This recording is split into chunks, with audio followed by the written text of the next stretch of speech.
Hello everybody and welcome back to some more Pokemon Crystal No Healing in Battle Nuzlocke Challenge. In the last episode, we creamed the first Kanto gym leader, being Lieutenant Surge, grabbing our swords to badges. Can you not look at him in Crystal? I could have swore you could. Oh well, we got the Thunder badge from Surge boy over there. So yeah, that was easy. Thanks to Akari, we kind of swept him down and made a couple jokes and giggled at him a little bit, and we are here. So in this episode, we are going to be heading... I don't know where we're going to be heading. I think we're going to start making our way to Lavender Town for the radio tower business thing, so we can wake up Snorlax.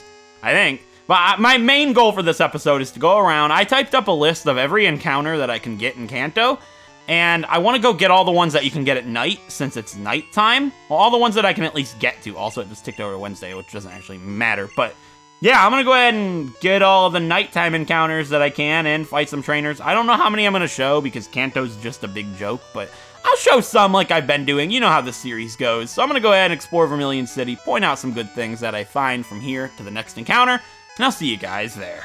Now, one of the interesting little storylines in Kanto here is this guy is Clefairy, but it's just a Poké Doll, but nobody seems to notice.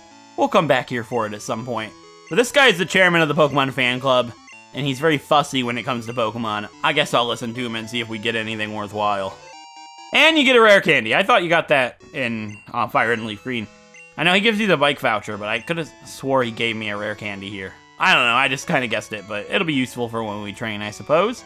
So that'd be everything you can get in Vermilion City. Not too much here, but we already got all the Pokemon that we can possibly find here, so there's no encounter for this city. But if we come up to Route 6, we can get a Pokemon here, and the only things I can get is Snubbull and Granbull in the morning and the day, and Meowth at night. Since it's night, I'm going to be getting Meowth, and then on the route after this, I can get the same things, so I'll get Snubbull on that route once it's morning or day, because it's the only other thing that's possible. So I'm going to run around here until I find a Meowth. Okay, I must have been wrong about something, because apparently you can find Drowsy here.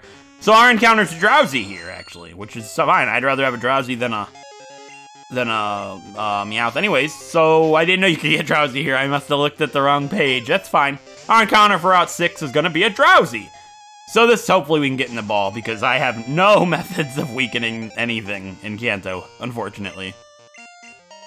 Alright, we got ourselves a Drowsy. It only took 3 balls, but I think catching Pokemon in Kanto is going to be the death of me. Holy crap. Alright, Drowsy's the Hypnosis Pokemon, weighing in at 71 pounds. That's huge. I didn't know they were that big.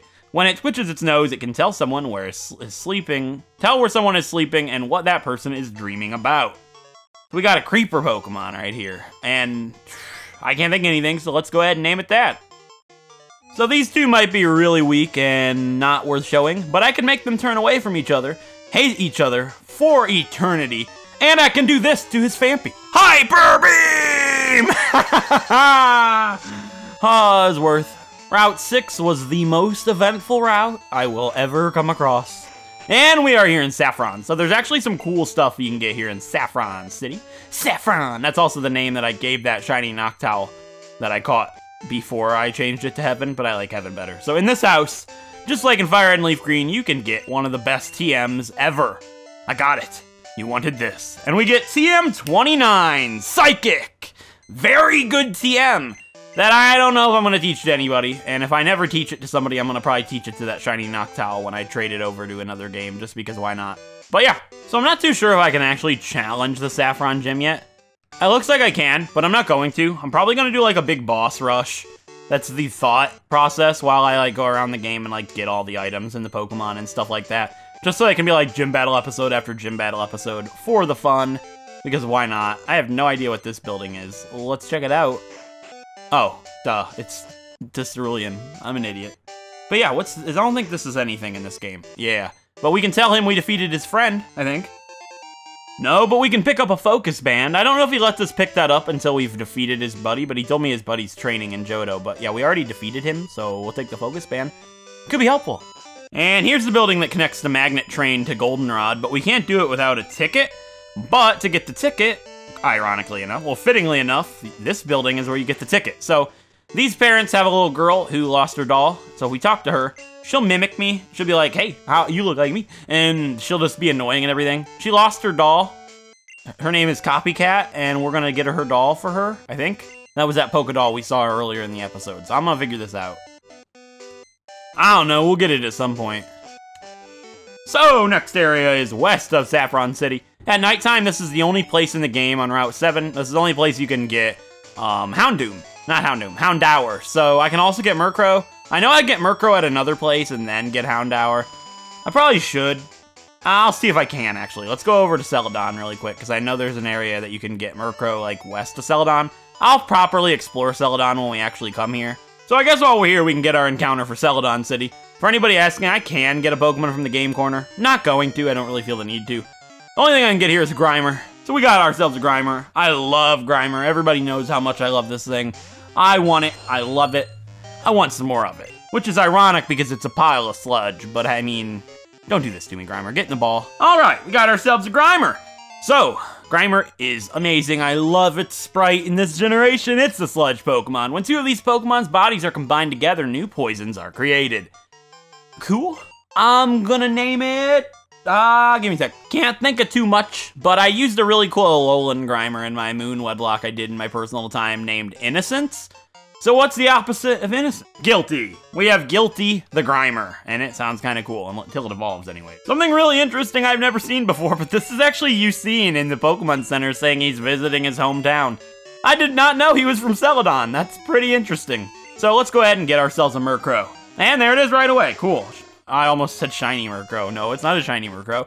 But yeah, Murkrow wouldn't normally count. Because of my previous game clause, because I do have not Houndour. Murkrow wouldn't count, because I do have Honchkrow on my previous game clause list. This is going to be annoying to catch, isn't it? Oh, yeah, it is. But, because, Murkrow can't evolve in this game, and I only used Honchkrow, I am allowing Murkrow and Pokemon like that on this playthrough, just because they can't evolve yet. That's really all there is to it. Finally, we caught this dang Murkrow. That's one annoying bird to catch. It is the Darkness Pokemon. It hides any shiny object it finds in a secret location. Murkrow and Meowth loot one another's stashes. So, bird and crow and cat. I'm gonna go ahead and name this little girl. Give me a sec. I guess it's a play on its species and what it does to those Meowth. And I'm gonna name this Murkrow Krobber, with the K for Murkrow. So we have Krobber, the Murkrow. So now on Route 7, I can only get one thing, being Houndour, so let's get it. And there it is, we got ourselves a male Houndour, which is cool, and I'm afraid that it can roar me away. So let's hope for the best and get it in one ball. Hopefully. Well, it didn't use roar, but the fifth one catches it, which is... I'm not gonna complain, I'm pretty happy with that one. Alright, Houndour is the dark Pokemon. Around dawn, its ominous howl echoes through the area to announce that it is in its territory. Or that it's this Pokemon's territory, you know what I mean. Alright, naming time. A slight play on words on the Houndoom from my past. I'm gonna name this Houndour Growler. We have Growler the Houndour. So I'm just gonna go ahead and come here and get Meowth and be done with it, so we can get Meowth out of the way. And we get it first try, awesome. Meowth. Not the greatest Pokemon in the world, but I mean, if I trained it up, I guess I could use Payday. Probably not, though. I'm just going to catch it because I can. Alright, and we got a regular Meowth, which is pretty sweet. Little female cat. I like Meowth. It is the Scratch Cat Pokemon. It loves things that sparkle. When it sees a shiny object, the gold coin on its head shines too. That's kind of cool. I'm gonna name this Meowth. I'm gonna go ahead and name this thing after a cat my mom's friend had. It's a guy cat, but I really like this name, and I think it's kind of cute. So I'm gonna go ahead and name this Meowth Scooter. So we have Scooter the Meowth. So that's all the Pokemon on my list that I can get to right now that can only be found at night.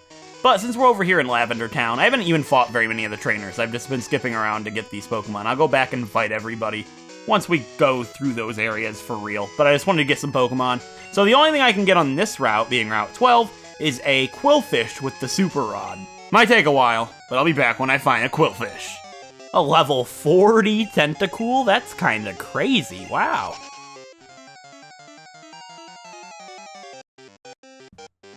Finally! They make these not very good Pokemon so hard to find.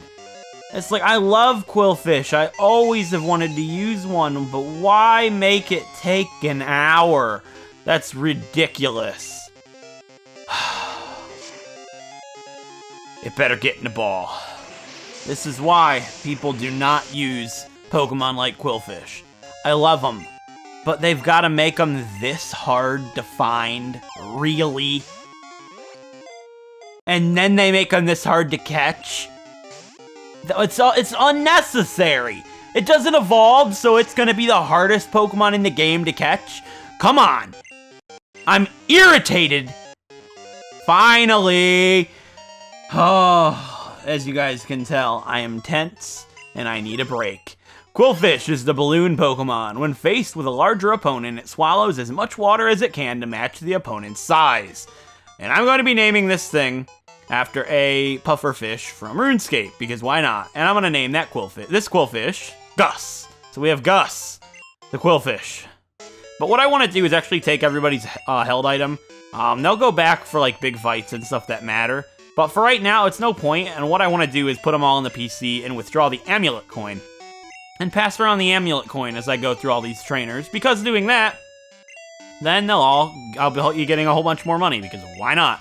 And I'll give all these items back once it's time. My Pokemon feel really naked with all their items in the PC, but I think it's necessary because I don't want to have to keep switching items and bag space is limited. It's just not really something that I really want to deal with. But by doing this, I'll be getting a whole bunch more money, which will let me buy a lot better Pokeballs and items for Red and stuff like that. It's just something I thought I'd do because why not? So if you see my Pokemon without any items on, that's why. So with that being said, if you guys enjoyed this episode, a like is appreciated. It helps out a great deal. And if you want to see more Pokemon Nuzlocks or Wedlocks like Pokemon Crystal, feel free to subscribe. And I'll see you guys in the next episode when we finally get taken on some trainers and getting some progression with the Kanto storyline. Until then, I'll see you guys next time. Thanks for watching.